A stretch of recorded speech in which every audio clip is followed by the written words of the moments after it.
El Ministeri ja sap el que fa. Nosaltres no hem de ficar-nos a això. Uau! I em van callar. I ara la cosa és molt diferent. Han passat 10 anys i el medi ambient.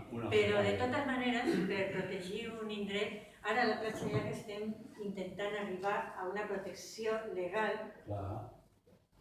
i aleshores ells des de dalt fan les figures de protecció, no? Espai d'interès natural, tal qual. I nosaltres des de baix, quasi sempre és la gent de baix, la que ha de començar a demanar i a demanar, com dius? Espai protegit, no?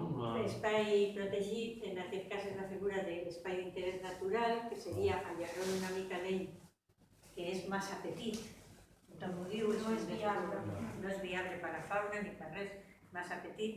Cal buscar connectors cap als espais naturals interiors i també allargar-lo a la platja estaria molt bé perquè a la platja hi ha molt juníperus, que és l'arbust que ha servit per protegir l'Os dinamarquès.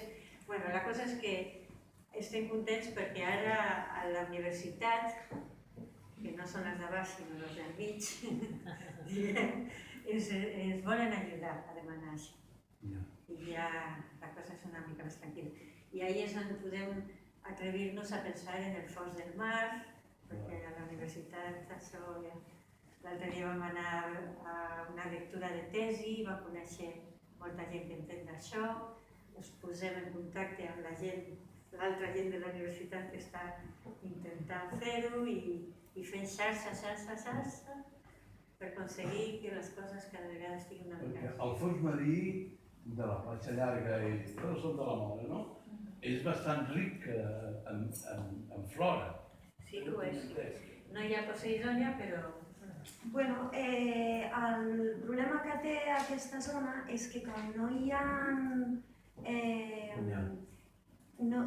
ha roques o impediments per les embarcacions de pesca, culturalment els pescadors, després d'haver pescat, ja que torno al port, tiro la xarxa a veure què agafo. Llavors, la pesca d'arrastre, s'ha de controlar més la contaminació també, evitar esquilmar massa la zona. I a Girona vam protegir durant 10 anys una zona on hi havia fanerògames marines, perquè aquí tenim Cimodocea nodosa i també Posidònia, però de forma delictual. Llavors hem de fer uns videotransectes en diferents profunditats de la platja i una miqueta més enllà i després fer immersions i amb GPS, el videotransecte és una càmera de vídeo i anar fent estudis perquè n'hi ha poquets estudis i s'han de fer comparatives d'aquests estudis. I sí, en 10 anys aquesta gent van recuperar 80 hectàrees. Vull dir que si ara no poden pescar durant un temps no passa res, perquè total ja no treuen res d'aquesta zona, per exemple. I després sí que podran veure el canvi, no? Vull dir que, bueno, ara hi ha països que ho han aconseguit i ho estan fent en 5 anys, però creiem que 10 anys, per l'experiència que tenen a Girona, Fa bé. L'arrastre és que ho arrambla tot. I és la pesca que més es fa. Sí. És una barbaritat, l'arrastre. Però d'alguna forma s'ha d'aplicar. No sé si hi ha algú de la Societat d'Exploracions Submarines, aquí el CES. Del CES aquí mateix Perquè el CES, que jo sàpiga, fan estudis. té fet un vídeo de trossos que l'han fet en tot el litoral de Tarragona. Sí, i l'Ajuntament va demanar també a l'estació Sigmar, em sembla que va ser, uns estudis fa ja temps, no sé si va ser ja fa temps, per fer això també. Vull dir que això ho sabem perquè ja ho han fet, els del CES ja van fer videotransectes, però aquests videotransectes s'ha de continuar per tindre avaluacions. Per fer la comparativa. Sí, el CES té això, El CES té filmat tot el fons marí, el litoral. I ens van dir, em penso que on van trobar més Simbolocea va ser no davant del bosc de la Marquesa, que era on es pensava, que de fet està protegit amb el PEIN, amb l'Espai d'Interès Natural també, sinó davant de la Punta del Miracle, que els sorprenia una mica a ells mateixos. Potser perquè hi ha un obstacle per la pesca de rastre o d'arrossegament o el que sigui, però allí és on van trobar que està molt a prop del port. I davant de la platja del Miracle també, o sigui que hi ha més riquesa a vegades de la que pensem. El que passa que això passa... S'hauria de contactar amb ell. Això, si queden de manera relictuals i aïllades, no pot proliferar. Llavors, el fons marí també necessita connexions i la platja, tot el nostre litoral és una connexió, o sigui, és un corredor biològic. Passen balenes migratòries, passen dofins migratoris i per això s'ha d'intentar que es connectin aquestes parts relictuals.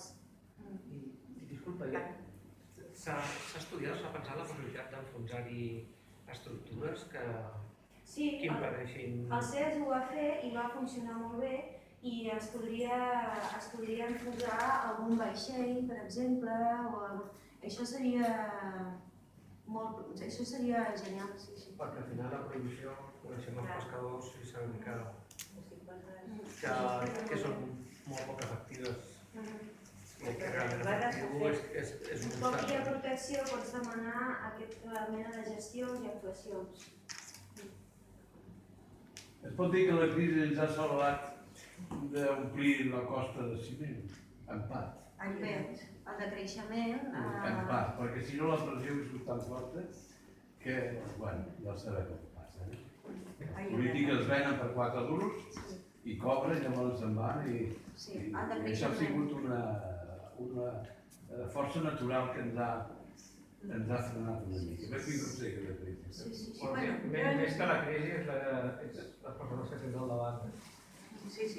També la crisi, perquè quan s'imaginen que hi ha sota la taula molts diners, les polítiques són diferents. Ajuda però sense la mobilització. De totes maneres, ara tindríem el passeig. De totes maneres, jo he de fer una flor al nou equip municipal, perquè han enretirat els 4 plans parcials que afectaven boscos abans de la crisi. Això també. I això cal dir-ho. La crisi ha sigut l'estiu 2008, és quan tothom ha començat a comprar.